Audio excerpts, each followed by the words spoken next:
Hi friends, இன்றைக்கி நம்ம என்ன பார்க்க போகிறோன்னா டொமேட்டோ ரைஸ் செய்வது எப்படின்னு தான் பார்க்க போகிறோம். வாங்க எப்படி செய்கிறதுன்னு பார்க்கலாம். அதுக்கு ஒரு பேனில் 1 டேபிள் ஸ்பூன் தேங்காய், 1 டேபிள் ஸ்பூன் பெருஞ்சீரகம் நல்லா பொரிஞ்சதும் ஒரு பச்சை மிளகாவை இந்த மாதிரி குட்டி குட்டியாக நறுக்கி வச்சுருக்கதை போட்டு அது நல்லா பொரிஞ்சதும் ஒரு பெரிய வெங்காயம் இந்த மாதிரி கட் பண்ணி வச்சுருக்கதை போட்டு நல்லா வதக்கி விட்டுக்கலாம்.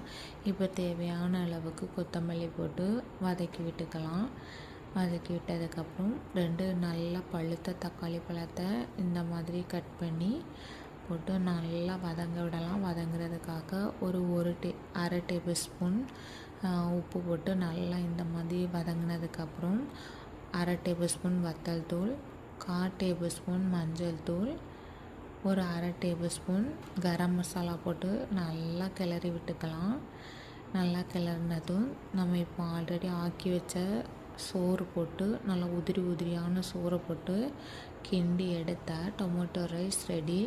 நல்லா கிண்டனா இந்த மாதிரி உதிரியான டொமேட்டோ ரைஸ் ரெடி. கண்டிப்பாக நீங்களும் இந்த ரெசிபியை ட்ரை பண்ணி பார்த்துட்டு எப்படி இருக்குன்னு கமெண்ட்டில் சொல்லுங்கள். வாங்க சாப்பிடலாம்.